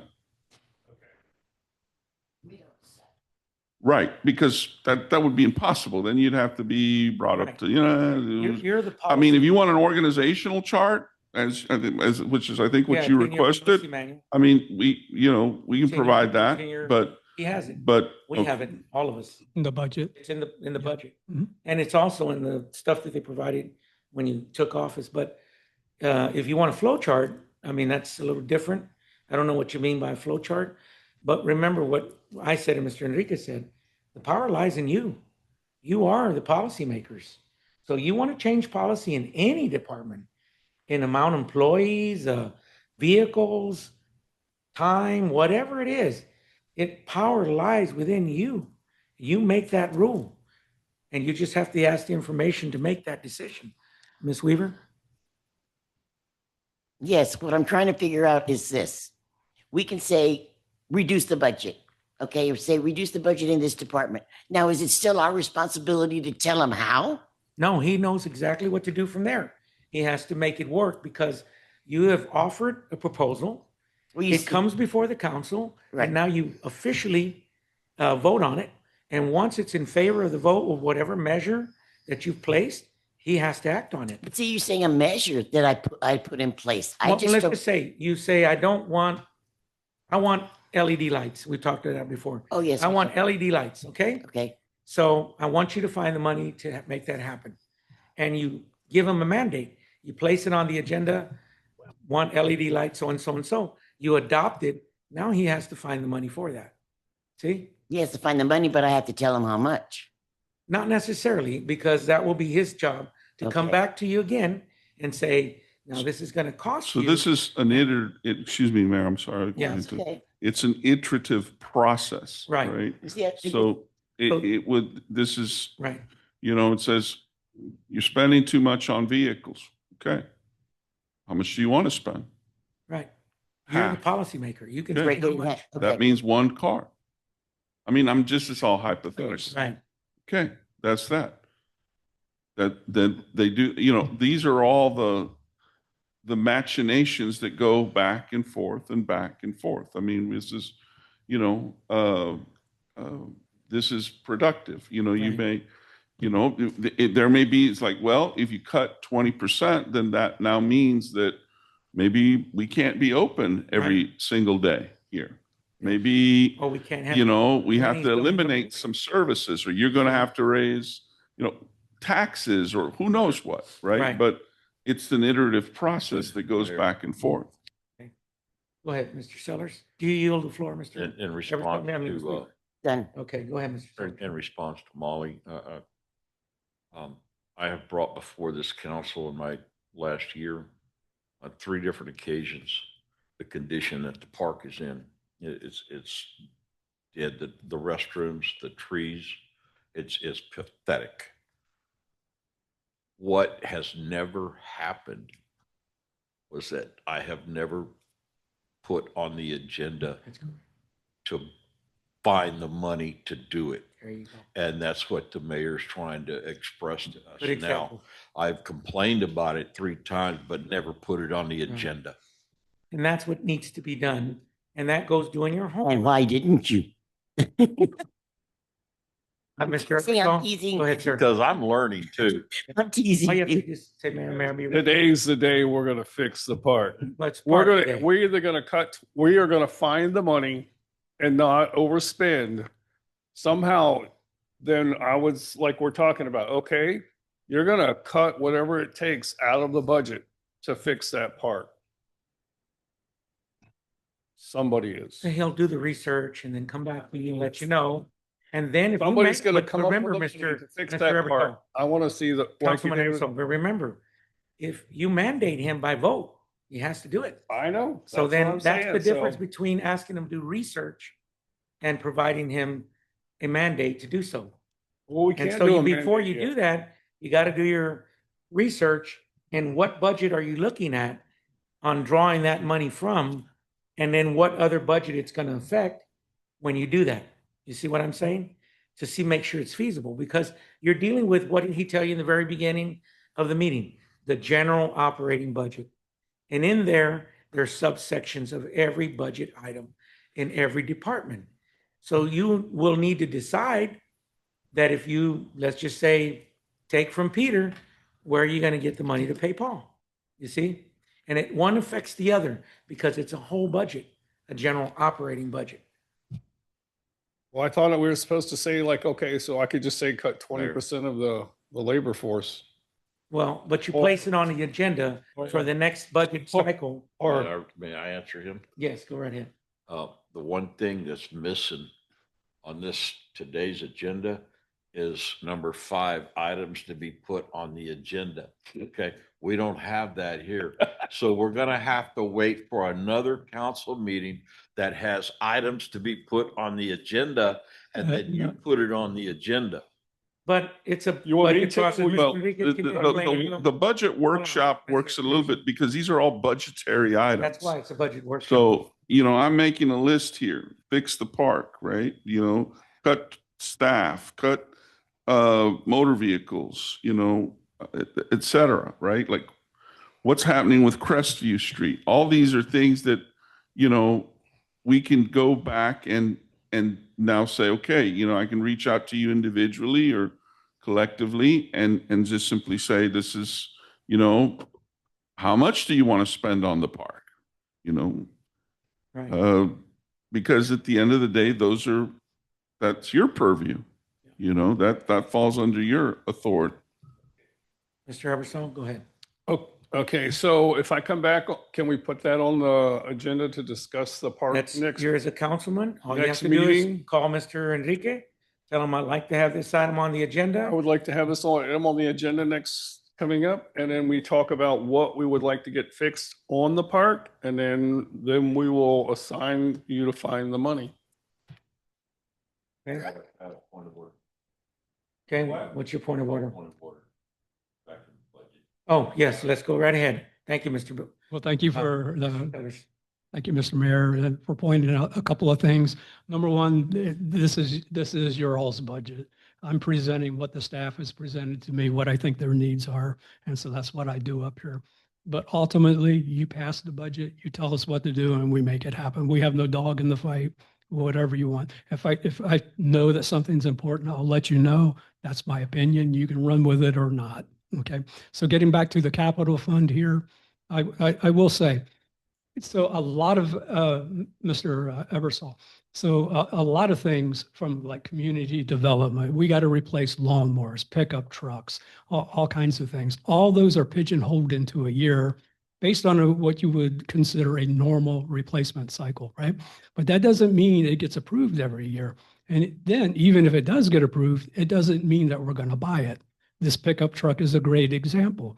It was passed, 3 or 4 years ago, but Janet said, no, we can hold it out for another year. Mr. Lara came in and said, no, we can hold it out for another year. Miss Anderson came in and said, no, we can hold it out for another year. But this year it had to be replaced. I mean, and so that's what we do with community development, really lawnmowers and things like that. Now your police vehicles, that's a little different. We know from past history, those things are going to wear out after 5 years, whether we replace the motor or not. Last year, we only replaced 1 vehicle because Bruce said we didn't need 2. So that pushes it back. If you're going to replace your fleet every 5 or 6 years, then you're buying 2 vehicles every year. And so if you want to cut that out, that's fine, but realize what that's going to mean. It's going to mean probably higher maintenance cost on those vehicles. And we're just pushing it back. We're just abusing the vehicles that much longer. And eventually at some point, we're going to have to say, wow, now we need 3 or 4 vehicles. How did that happen? So just keep that in mind, okay? Okay, But next slide. let's go ahead and flow through, Mr. Okay, so here are the special revenue funds, and Ms. Weaver wanted to see what they were, so here they are, just for you. And so there are 16 special revenue funds. And so what you're looking at here, if it's not highlighted, it's a balanced fund, okay? Revenues equal expenses. If it's highlighted green, like court security and the PEG fund, that means you have a slight surplus in there for those funds. If it's in yellow, that means you have a big deficit, okay? And we all know what the big deficit is. It's the EDC, okay? And so our EDC, and this is going to be the same every year going forward until this issue is resolved, right? We're always going to have no revenues coming in, and we're always going to have $400,000 of expenses or deficit spending. So why is the total overall budget what it is? Well, primarily from the capital fund, but here's a big chunk of it too. So even if the capital fund was balanced, you're still going to have an overall budget deficit of $437,000, right? And it's because of those two. Capital fund, you really can't control that. That's seasonal, that's year to year. But this is your long-term budget problem right here. And of course, we all know this, and we're taking great steps to remedy this, of course. But there's the other half of the equation. Okay, Ms. Michelle. So that's the special revenue funds, but you also have proprietary funds. You have stormwater and sewer. There's surplus spending, and that's good news every time you see surplus. In your sewer fund, we have $71,000 of surplus revenue, and in your storm water fund, you have $76,000 this year. And totaling all that up for your total budget deficit, here's how the numbers add up. You have about $4,000 in those two little special revenue accounts. You have $147,000 of surplus in your enterprise funds. The capital fund, there's your biggest one right there, minus $662,000 deficit. And of course, your Economic Development Corporation is going to be there every year for about $400,000. So you add all that up and you get to the 900. Mr. Ebersol, Tracy, asked to be recognized. So no, this wasn't in the packet. This is something that was put together because I was under the impression that there was questions and this would be a good thing to prepare for you. But I mean, these slides were going to be given out at the next budget workshop. We're just getting ahead of the game now, so that's fine. But we can give them to you as well. But the thing to point out here, the thing to know, number one, your total overall budget, it's really, it's not that it's important. If it's important to you, it's important to me. But in the grand scheme of things, it reflects a lot of things that change from year to year and things that really can't be controlled. Next year, for instance, if we do a tax or a bond or a general obligation to pay for Hillcrest, right? Now you're going to be looking next year at a $4 million surplus. Does that mean you have all the money in the world to spend? No, it just means that we got that bond and we're going to use it later on. And so your capital fund is going to swing from year to year. You really can't do anything about that. The Economic Development Corporation, that's a long-term problem that we're looking. So don't be wrapped around the overall bottom number of what the total budget is. Your primary concern is going to be your general fund, your crime control, and what's going on in the capital fund. Okay. Does that make sense? Yes, Ms. Weaver.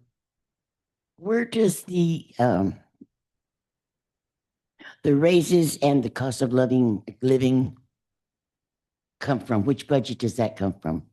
Okay, so you're talking payroll. Payroll, is that payroll? Okay. And so the majority of your payroll is in the general fund, and some of it is in the crime control fund.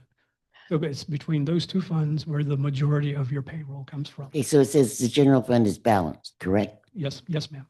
Okay, is it balanced? Did we pull from Peter to pay Paul, or we just balanced? No, we have to balance it. And you have numerous mechanisms to where you can balance your general fund, right? You've got sales taxes coming in. You've got ad valorem that you guys control. You control the rate. You vote on that.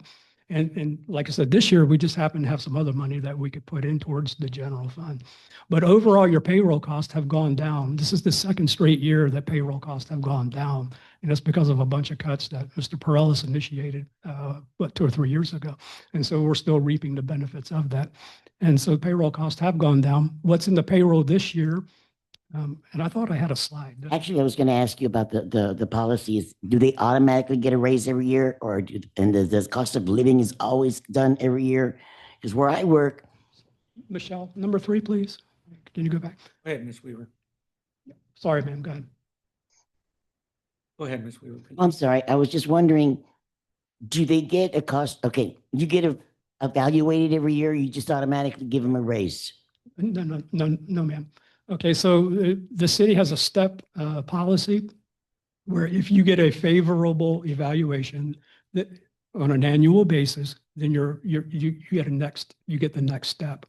But that's not every year. It's for the first 4 years, and then it starts skipping years. And then later on, it skips 2 years. So over a 20-year period, you can get 10 steps, basically.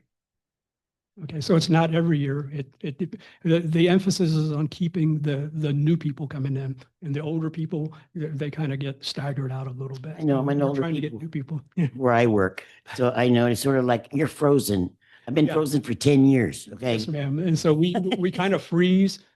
And so no, it's not an automatic. And we have had many situations, especially with the police force, where they didn't meet standards and they didn't get their steps. And so you have to perform and you have to pass your evaluation. And then if you're eligible that year for a step, you get your step. Each step is a 2% increase. That in combination with the COLA is what we're trying to do here is we're trying to keep ourselves on pace with the market, okay? Because the market is going up every year and our steps and our COLA is trying to keep us up with the market. Because what happens is we're going to do a salary survey one day, well, we already have, and we're going to look at the market and say, oh my gosh, our cops, our firefighters, whoever, pick it, they're way under market.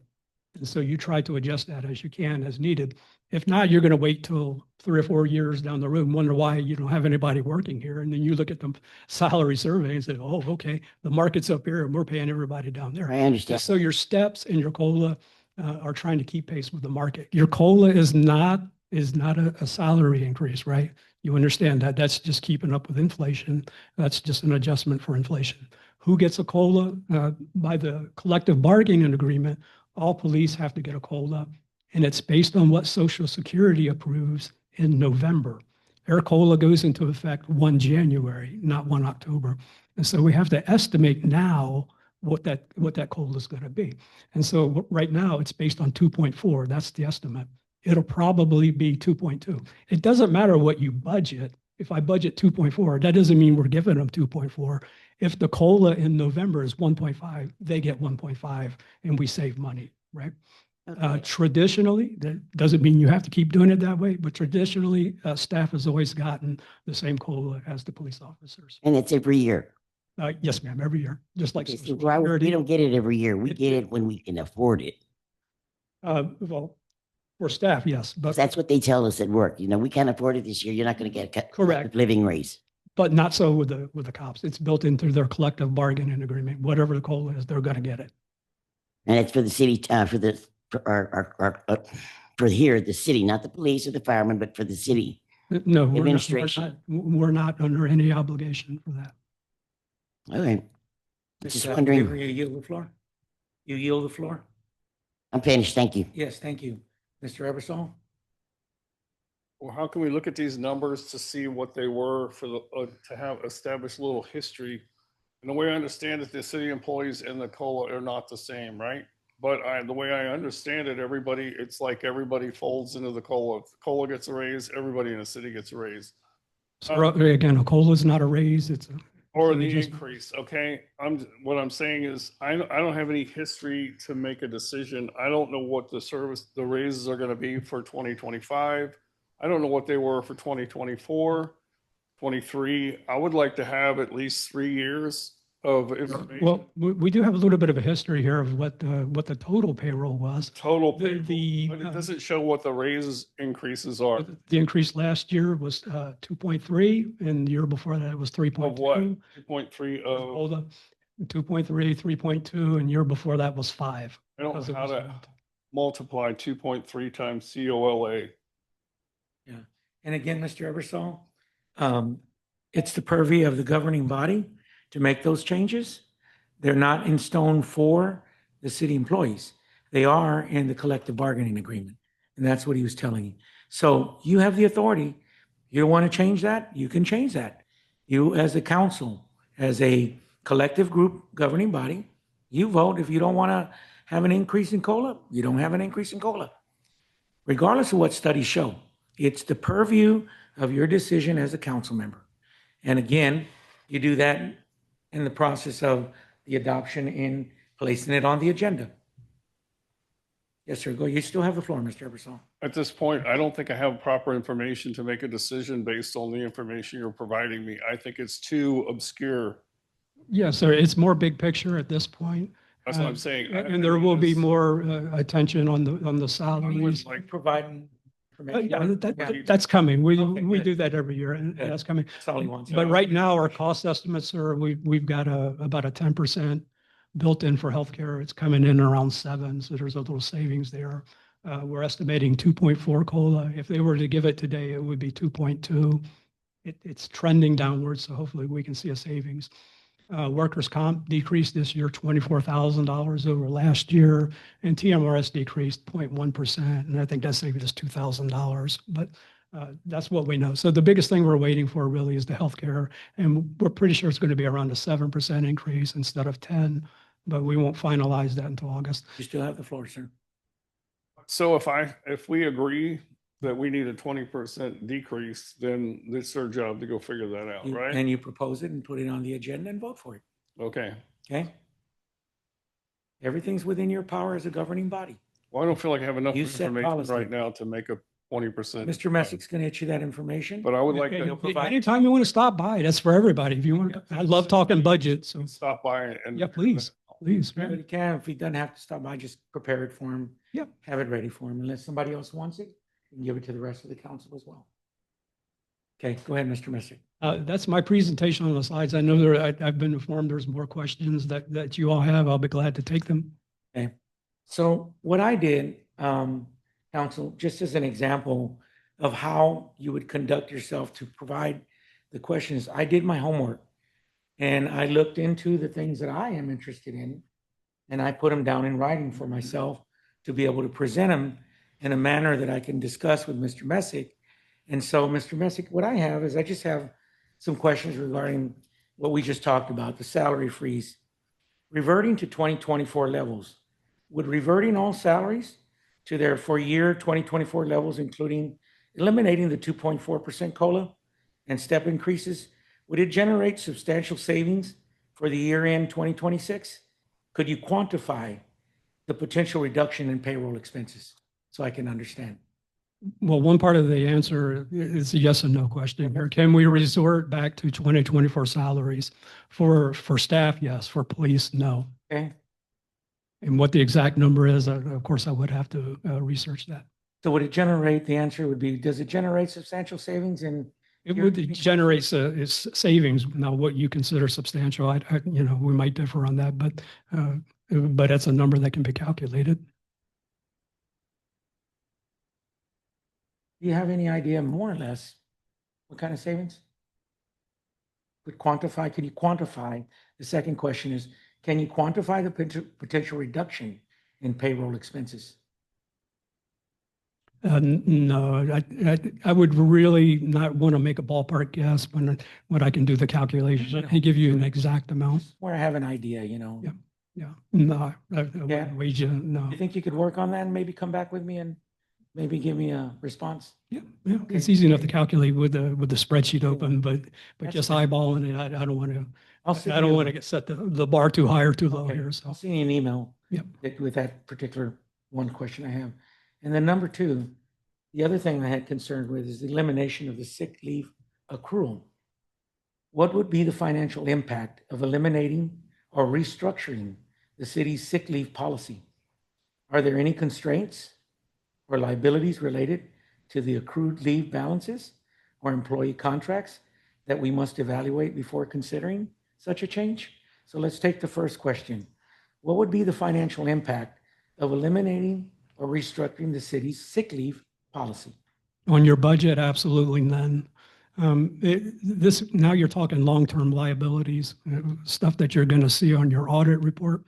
For instance, when we did away with comp time, that reduced a long-term liability by, I think it was like $150,000. And so as far as expense savings, no, it's not going to see, because if somebody takes sick or whether they work, it's the same rate. You would just have less sick time to give them. Okay, so your answer to the financial impact of eliminating or restructuring the city's sick leave policy, what would be the financial impact? It would be savings, right? Not on the expense side, no. No savings. It would be a reduction in a long-term liability. And for example, if somebody has accrued 200 and some odd hours. The liability is the fact that upon retirement or upon dismissal or upon anything, they have 200 hours that have not rolled over, that have rolled over consistently through the years that they've accumulated. That is a liability to the budget because it could result in $50,000, $100,000 in, I'm just giving you an example. Right. That's what I'm asking you. Yeah, and so Can you with, give me with, that response. right, so with sick leave, when somebody moves on or retires, that's not paid out. You either use it or you don't. You can donate it for people in FMLA, and so people that are maxed out have often done that, and so they get it back. So really, this is for long-term, right? When we're talking sick leave, some people use it all up and they don't have any balance. Some people like to bank it, just in case something catastrophic happens. And so, and now, and the same for vacation. Okay, so for sick leave, staff gets 724 hours. That's their maximum. You don't get that all at once, right? You get it every pay period. It slowly accrues. And if you don't use it over time, you max out at 720 hours. And again, once you retire or move on, that's not paid out to you. Vacation, staff gets 180 hours that they can carry over every year. Now, if you don't use that, then that is paid out, okay, when somebody moves on. But what we're seeing is that that's typically the older people that have been around a while who really just can't take leave. It's hard for me to take vacation, so I try to take a Friday here and there. But the younger people, they tend to use up their vacation and sick pretty regularly. So when we have massive turnover, like in the police department or whatever, we're paying out very little for those guys. It's more the long-termers that really just can't use. And the longer you stay, and Ms. Weaver can probably testify, the longer you stay, the more they give you, which kind of like, well, thank you, but I can't use what I got. We're constantly kept. I was referring to sick leave. I was not referring to vacation leave. I was Yeah. specifically So asking about the accrual of the sick leave. yeah, I heard But, accruals, and so I hit both of them. 150, 200 hours. They're just rolling over. Mhm. My question, and then what I was concerned when I reviewed the budget very carefully was, what was the financial impact? Because of eliminating or restructuring the city's sick leave policy. And I have the second question to you on that. So your response is not on the expense or a liability side, is what you said. Did I hear that right? Or healthcare, yes. No, healthcare and the sick leave. I'm sorry, yes, sick. Mhm. So not on, so you're. On sick accrual, yeah, it's not going to. Reiterate that for me again. Yeah, so when you're sick, since it's not paid out, it's not a long-term liability. And it's only an expense when it's a payroll expense, and that's budgeted for. So, but we don't pay that out. So, But when they cash out, it is a liability. no, they don't cash out. No, they don't cash out sick leave. No, you either use it or you leave it behind. So are there any constraints or liabilities related to the accrued leave balances or employee contracts that we must evaluate before considering such a change? Which one are you referring to now? Vacation The or sick? elimination of sick leave. We're still on a sick leave accrual. Okay. Stick strictly on that. So my first question was, what would be the financial impact of eliminating or restructuring the city's sick leave policy? And then the second part of that question is, are there any constraints or liabilities related to accrued leave balances or employee contracts that we must evaluate before considering such a change? Yeah. And so, like I said, on the sick leave, no. On vacation, yes. Yeah, just stick with sick leave.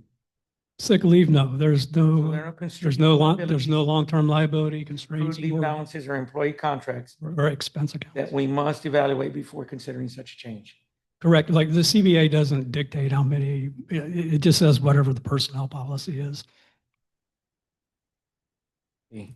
Number 3, on the legal services expenditure cap, legal services costs have increased approximately 77% from $46,500 to $80,000. What are the drivers behind the spike? Well, you guys are actually. Well, staff so uses with- legal as well. There's unfettered access to the legal, and there's Correct. anybody So- calls legal and asks questions without Yeah. going through they the can. chain of So- command. So now when it was 40,000, that's when Mr. Perellis was here. And he was just as wise a lot of times, honestly, as legal counsel was. And so we could take questions to him. But after that, then it's a different story. And then with the elections that came along and all the open records requests, that's just more work for the lawyer. So what I'm estimating this year is probably around $85,000 of expenses for the law firm. And so based on the upward trend and knocking it down a little bit, we put 80,000 in the budget for next year. I think that's a little high or conservative, and that could probably be knocked down to 60 now that council is established and we've worked our way through a lot of those open record requests and whatnot. And so, So basically, then your answer is that the drivers behind this spike is open records, requests from staff, from council members? yeah, Okay. open records from Okay. yourself, council record or councilman or whoever. Okay. Yes, sir. And if we were to cap the legal expenditures at 50,000, what adjustments would we need to make to stay within that limit? And would service levels be compromised? I would say I wouldn't do that, sir, because service levels could be compromised. You never know when you're going to need the opinion of the lawyer. And so it would be dangerous to say, well, we'll just make that decision ourselves. And now you're doing certain things like these special meetings. Mr. Garza's not here tonight. Budget workshops, he's not here tonight. Sometimes, he is. So you can do things like that to control the expenses. But that's a very important service to the city. And he's, of course, the most knowledgeable. And Mr. Burton, you have a question? So, I know this might be a silly question, but I don't know the answer. So if we call Frank, and ask him a question, he's billing us, right? he's billing you for a minimum of 15 minutes. Yes, sir. So I think- get it all off your chest. You got 15 minutes. Right. I think it would be privy of us to go through the city manager and try to not to, unless it's an emergency or something of that nature, but to reduce that cost a little bit at least. And that's a good point, Mr. Burton, because the mayor said the staff has unfettered access, but that's not true. We also have to go through the city administrator, because a lot of times, obviously, the city administrators know the answer. They've seen it before. So why go to the lawyer? But if not, then we have the ability to go to the lawyer. Yes, sir. Thank you, Mr. Burton. That's a good suggestion. And that answers a little bit what, if we were to cap the legal expenses, what adjustments? So Mr. Burton offered an excellent recommendation, and I think that staff, we could do the same without calling and not having oversight to make those calls. So, and you answered about the service levels that you think that they would be compromised. So thank you for answering that question. Yes, sir. And number 4, departmental staffing reductions. The budget reflects slight overall personnel cost reductions, yet public safety costs remain very high. Have department heads submitted proposals for potential reductions in staffing? No, because again, public safety is based on need, not necessarily what the budget dictates, right? If you need to have patrol officers out there, then you got to fund it. If you want a fire department, you got to fund it. If you want a dispatch, you got to fund it. And it's not, you just can't say, okay, well, we only want to pay half of it. Okay, then you're reducing manning and you're affecting their mission as far as what you want them to do. Okay, thank you. Can we request a department by department assessment of where staffing reductions are feasible without impairing essential services? Well, yeah, but there's very little left. And historically, we've always run very lean overhead or the people upstairs. But we can look at it. It'd be great if you could do that. Let's do an assessment of where staffing reductions are feasible without impairing essential services. Let's take a look at that. 5, changing work schedules in the early Fridays. If the city transitions to a standardized 8 a.m. to 5 p.m., Monday through Friday schedule, eliminating early Friday closures, would this change result in measurable productivity gains or cost savings, especially in areas like overtime customer service access, or facilities usage? So would there be a change in salaries? No, because people get paid to work 40 hours a week, whether it's 20 hours one day, 20 hours the next, and then they're off, whatever. They're only going to get paid for 40 hours. And so why this came about is that years ago, they realized that there was a lot of complaints by the residents that there was nobody here when they got off of work so they could come to the court and pay their tickets. And so we started asking around, how do other cities do this?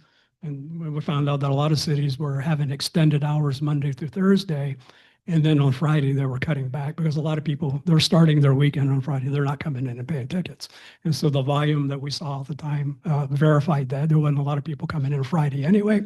There were people showing up at the door knocking, trying to get in after 4:30 on Monday through Thursday. And so that's why the hours were changed for what they were. More than anything was to accommodate what we were hearing from the customers or the residents. Right. And I think a lot of that had to do with the red light cameras. And we have Well, some part of now it. with tickets and stuff, but that's why I was wanting to assess that. And I was looking at and looking at the changing of the work schedule, ask that question. So I really appreciate you answering those important questions. I'll have more in the next budget cycle as I do my Yeah. studying of what I want to do Likewise. and ask the questions that I need to have. So And I thank you all, if I can, thank you for giving me that beforehand so I can research it and give you a more realistic, I don't want to just throw numbers out and not know if they're true or Thank you not. very So, much for your hard but- and for listening to us. Thank you. Mr. Burton? So just for all of us, well, I'm asking it, but we're Monday through Friday, 8 a.m. to 5 p.m. only? Monday through Thursday. Yeah, Monday through Thursday. Yes, sir. I'm sorry, I can't quote the exact hours, but yeah. So it's 9 hours. They work 9 hours a day, Monday through Thursday, and 4 hours on Friday. And I think it closes at 5. Yeah. We might That be was able to adjust my- that by, Excuse me. maybe able to adjust that from the 7:30 to 8. And that's why I that was way. asking, because you see, what I do is, what I'm doing is that, and please don't take this wrong, but as an example, that's how I'm doing it. See, I listen to what he has to say, what he provides to us in the budget, and then I start studying it as to, okay, what are some of the questions that I have that I'd like to see maybe addressed, or maybe perhaps suggest to give the council information so that they can look at possibly, they want to put it on the agenda and want to change these things. And that's how the process works, see? So what I did is I prepared myself a very, very concise list of what I'm concerned about, what I'm looking at.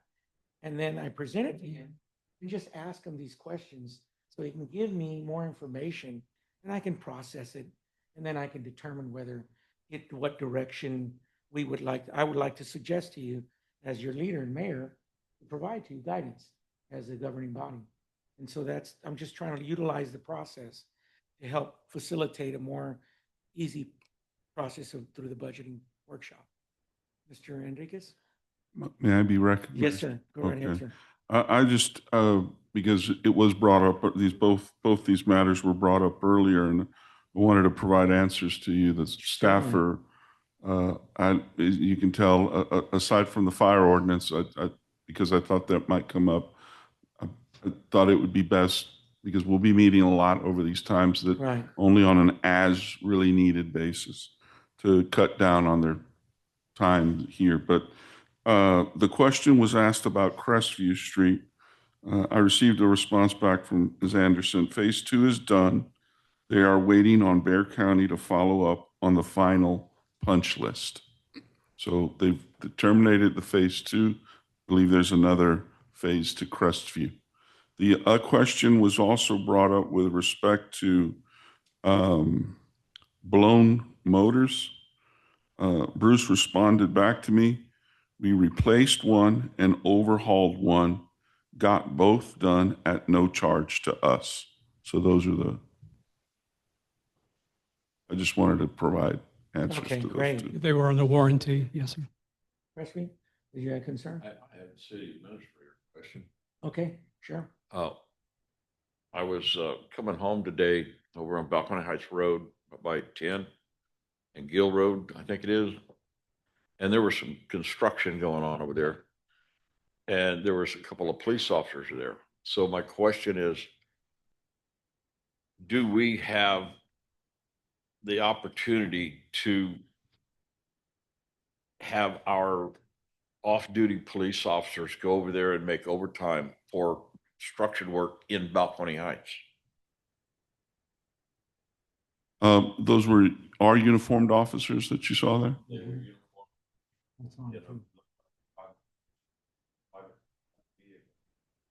So it's not uncommon for police officers from all jurisdictions to do side jobs.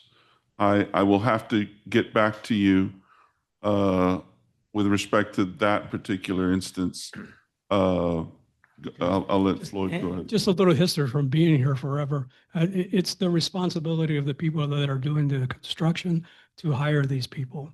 They don't go out to the Just in city. Balcony Heights, they should get a permit from us Oh, and yeah.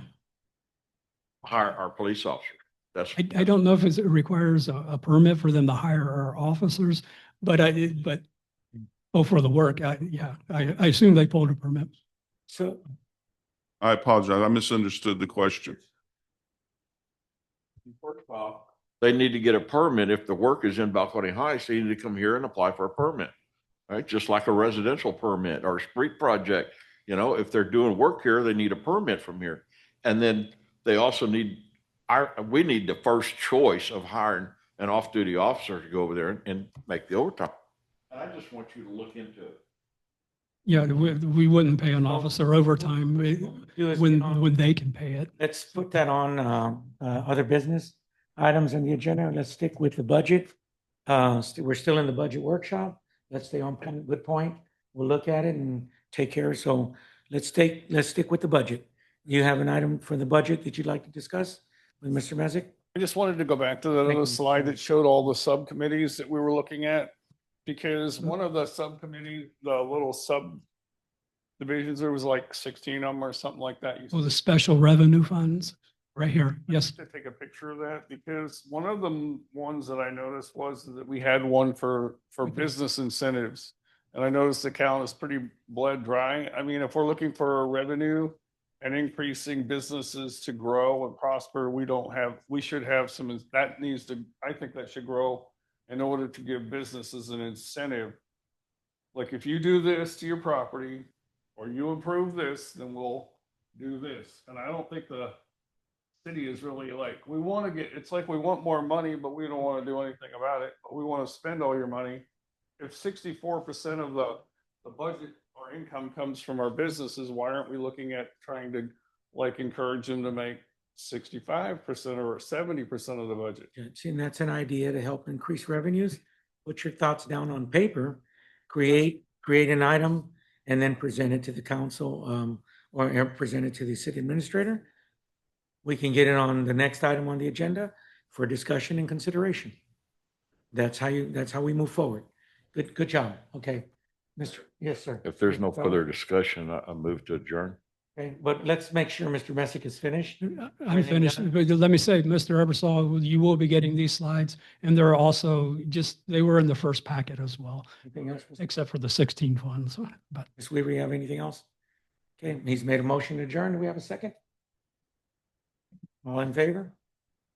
Okay, we have all ayes, Aye. no nays. Okay, I time is, thank you, gentlemen, what if Molly had abstained? I'm just curious. 8:06 PM. I didn't do it. Get your lips ready.